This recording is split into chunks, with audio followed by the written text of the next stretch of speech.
প্রিয় ভাইরা আমার, হাতটা জোর করে বলে যদি পা ধরতে হয় ধরবো, আসেন। জীবনে বিশেষ করে 2টা পাপ আমরা কেউ করবো না, ইনশাল্লাহ বলেন। আপনাদেরকে খুব কষ্ট হচ্ছে? 2টা পাপ জীবনে করবেন না, সবাইকে অঙ্গীকার করতে হবে আজকে। কয়টা? শুনেন, আপনি 1 ওয়াক্ত নামাজ পড়েন নাই, আল্লাহ চাইলে মাফ করে দিবে। ভুলে জেনা করে ফেলেছেন, আল্লাহ চাইলে মাফ করে দিবে। ভুলে একজনকে গালি দিয়ে ফেলেছেন, আল্লাহ চাইলে মাফ করে দিবে। ভুলে ফজরের নামাজে জাগতে পারেন নাই বা ইচ্ছে করে জাগেন না একদিন, আল্লাহ চাইলে মাফ করে দিবে। রোজা একটা করেন না, আল্লাহ চাইলে মাফ করে দিবে। 2টা গুনাহ এমন আছে যেটা আল্লাহ কখনো মাফ করবে না।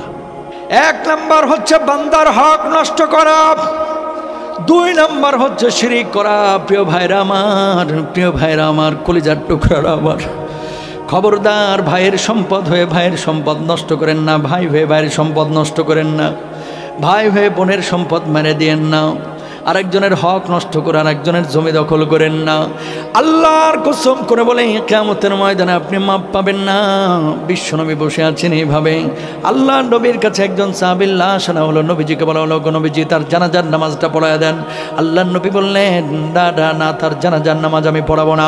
সাহাবীরা বললেন, নবীজি কেন তার জানাজার নামাজ আপনি পড়াবেন না? রাহমাতুল লিল আলামিন বিশ্বনবী সাল্লাল্লাহু আলাইহি ওয়াসাল্লাম বললেন, ওই ব্যক্তি ছিল ঋণগ্রস্ত, ঋণ পরিশোধ করে নাই, এই কারণে আমি নবী তার জানাজার নামাজ পড়াবো না। বলুন আল্লাহু আকবার। আপনারা অনেক মানুষ এখানে বসে আছেন যারা পৈতৃক ভিটার বোনের সম্পত্তিটা এখনো বুঝায় দেন নাই, অস্বীকার করতে পারবেন? বাপের বাড়ির সম্পদ যেটা বোনদের হক ছিল দেন নাই। আল্লাহর কসম করে বলি 36 বার উমরা করেও জান্নাতে যেতে পারবেন না। চ্যালেঞ্জ করলাম আপনাকে। আল্লাহ তাআলা বান্দার হক নষ্ট করলে এটা গুনাহ মাফ করবে না। ঘুষ দিয়ে চাকরি নিছেন, আছে না ঊর্ধ্বতন কর্মকর্তা 50 জনের থেকে 3 লাখ করে টাকা নিছে, ঘুষ দিয়ে চাকরি দিবে তাই 13 লাখ করে টাকা নিছে, চাকরি একটারও দেয়নি, মারা গেছে।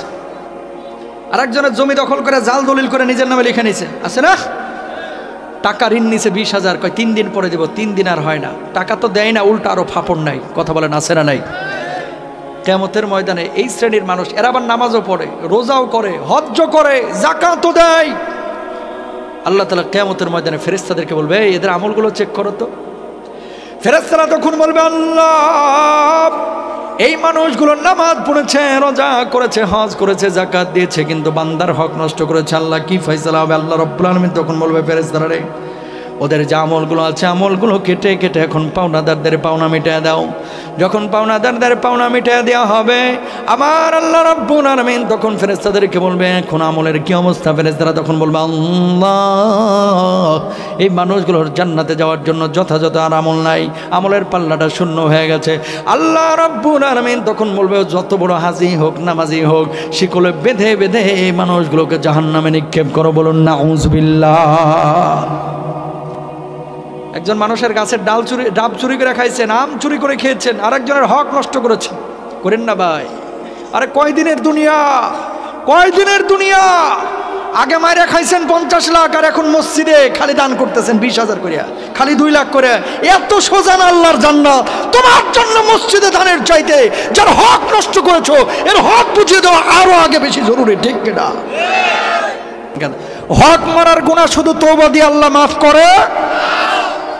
মাফ তখনই পাবেন যার হক মারছেন এর হকটা বুঝিয়ে দেবেন, অথবা ও যখন আপনারা মাফ করে দিবে। কেন আপনি বুঝেন না? নামাজ যে ফরজ, এটা আছে কোথায় কোরআনে? সবাই বলেন, নামাজ ফরজ আছে কোথায়? হজ ফরজ আছে কোথায়? রোজা ফরজ আছে কোথায়? নামাজ, রোজা, হজ, যাকাত যে কোরআন আল্লাহ ফরজ করেছে, বান্দার হক নষ্ট না করা, ওই আল্লাহ ওই কোরআনেই ফরজ করেছে। সুবহানাল্লাহ। কোন অস্বীকার করতে পারবেন? বাংলাদেশে যত মসজিদ আছে, না হলে 15 থেকে 20% মসজিদের কমিটির মধ্যে ভূত আছে। ভূত হয় সুদ খায়, না হলে ঘুষ খায়, আছে না নাই? হুজুর এখন খায় না, আগে খাইছি।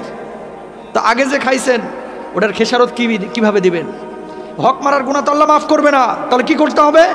যাদের হক নষ্ট করেছেন এদেরকে খুঁজে বাইর করে হকগুলো আগে বুঝাইতে হবে। বোনেরা বাপের বাড়ির সম্পদ চাইতে এলে কয়, কিরে জরিনার মা, বাপের বাড়ির সম্পদ নিতে হয় না, এই যে আসছিস, যাচ্ছিস, খাচ্ছিস, বসছিস, এটাই তো ভালা, বাপের বাড়ির সম্পদ নিস না, আছে না? এদিকে বোনদের সম্পদ দেয় না, ওইদিকে প্রতি বছর উমরা করছে। তোমার উমরা মক্কা শরীফে দাফন হবে, বাংলাদেশে আর আনতে হবে না। জান্নাত এত সোজা না, হক বুঝাই দেবেন তো ইনশাল্লাহ? মনে রাখবেন, হারাম যেদিন থেকে খাবেন আরাম তুলে নেবে কে? এলাকা ইমাম সাহেবের বেতন দেন 10,000, একটা রিক্সাওয়ালা, অটোওয়ালা, সিএনজিওয়ালা টাকা কামায় 15,000 20,000। কই ঘুমেতে কোনো ঝামেলা নাই ওদের, ট্যাবলেট খায় ঘুমানো লাগে না। আর গরুর গোশত ও মাশাল্লাহ 1 কেজি দিলে ওটাও হজম করে ফেলতে পারে। কুমিল্লার রসমালাই ও 1 বাটি খাইতে পারে, কোনো সমস্যা নাই। হারাম খাওয়া শুরু করবেন, ডাক্তার কইবে হাফ কাপের বেশি ভাত খাইতে পারবেন না।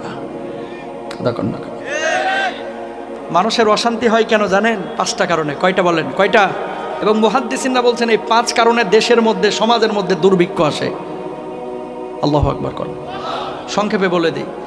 1 নম্বর, আল্লাহর নবী বিশ্বনবী সাল্লাল্লাহু আলাইহি ওয়াসাল্লাম বলছেন, লাম তাদহারিল ফাহিশাতু ফি কওমি কদ্দুন হাত্তা ইয়ালিনু বিহা ইল্লা ফাশা ফাহিমুত তাউন। কোন সমাজের মধ্যে যখন অশ্লীলতা বেড়ে যাবে, জেনা ব্যভিচার বেড়ে যাবে, ওই সমাজের মধ্যে নিত্য নতুন রোগ ঢুকায় দেবে।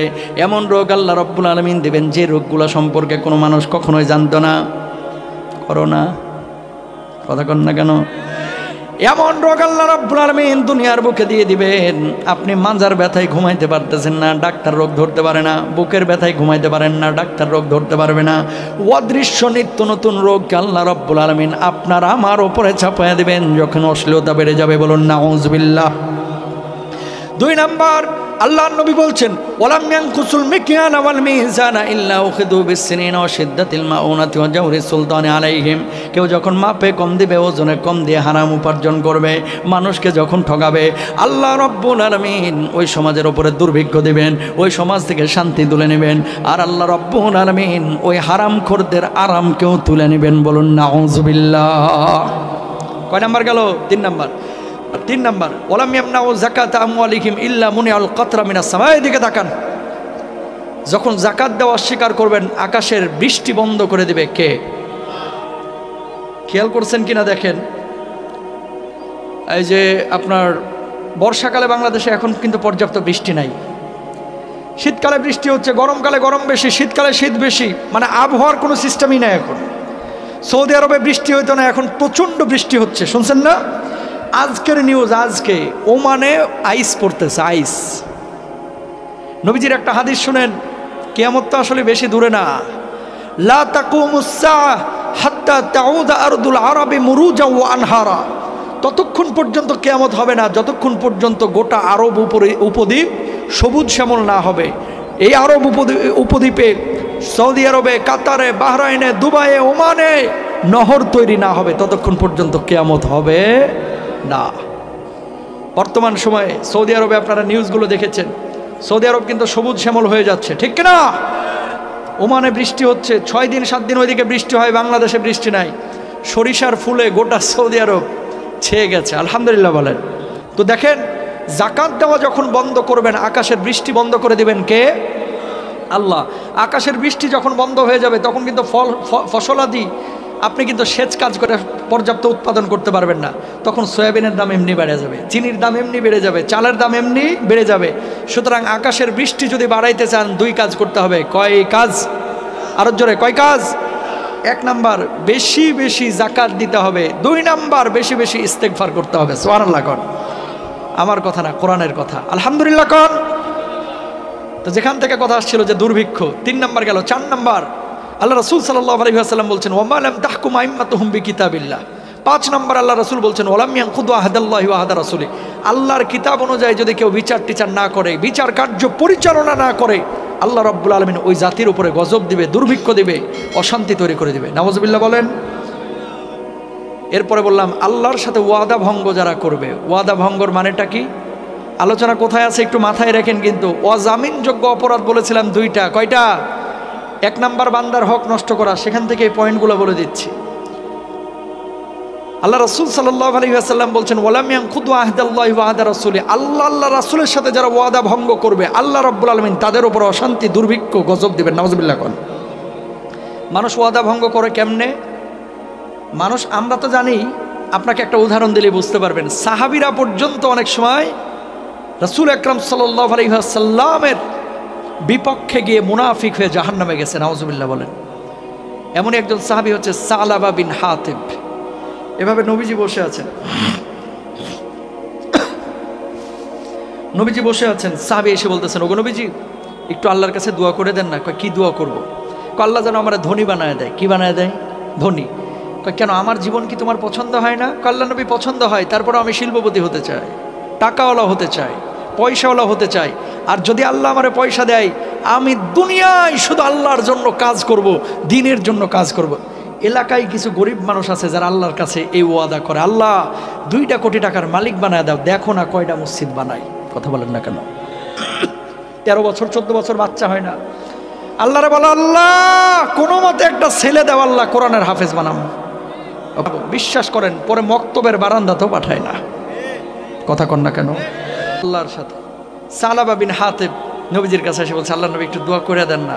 কারণ হ্যাঁ জানে আল্লাহ নবী দোয়া করলে বন্দুকের গুলি মিস হবে, কিন্তু নবীজির দোয়া মিস হবে। নবীজি বলছে আচ্ছা তোমার জন্য দোয়া করতে হবে, ঠিক আছে।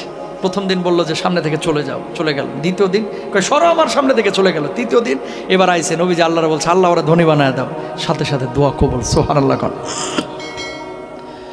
দোয়া যখন কবুল হয়ে গেছে, এবার উঠে বাচ্চা একটা দেয় না, বাচ্চা দেয় 2টা, ছাগলে বাচ্চা একটা দেয় না, বাচ্চা দেয় 2টা। 1 বছরের মধ্যে এত সম্পদ আল্লাহ রাব্বুল আলামিন বাড়ায়া দিলেন।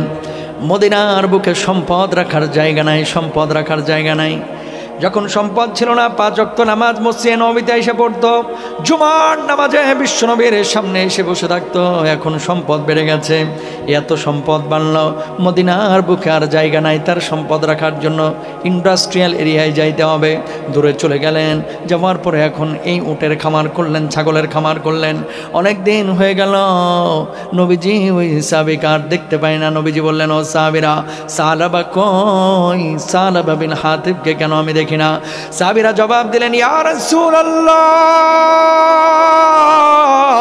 ওগো নবীজি, আপনার সাহাবী এখন অনেক বড় শিল্পপতি হয়ে গেছে, ধনী হয়ে গেছে, সম্পদ এত বাড়িয়ে দিয়েছে যে সম্পদ মদিনার বুকে রাখার জায়গা নাই, এই জন্য দূরে চলে গেছে। আগে 5 ওয়াক্ত নামাজ মসজিদে নববীতে এসে পড়তো, এখন 5 ওয়াক্ত নামাজ তো পড়ার তার সময় নাই, 5 ওয়াক্ত নামাজে আসে না, আবার জুমার নামাজেও আসে না। আল্লাহর নবী বললেন, আফসোস আমার জন্য। এর কয়েকদিন পরে আল্লাহ রাব্বুল আলামিন যাকাতের বিধান ফরজ করেছে। যখন যাকাতের বিধান ফরজ হয়েছে, অমনি সাহাবীদেরকে নবীজি বললেন, সাহাবা তো অনেক বড় শিল্পপতি, তার কাছে যাও, যাওয়ার পরে যাকাতের অর্থ চাও, 2.5% হারে যাকাত দিবে। সাহাবার কাছে সাহাবীরা গেলেন, যাওয়ার পরে বললেন, সাহাবা, আল্লাহ রাব্বুল আলামিন যাকাত ফরজ করেছেন, তুমি তোমার অর্থ থেকে যাকাত প্রদান করো। সাহাবা জবাব দিলেন, মুসলমানদের মধ্যে কি আজকাল চাঁদাবাজি শুরু হয়েছে? ওমা নাউজুবিল্লাহ, বাড়িতে গিয়ে বললেন।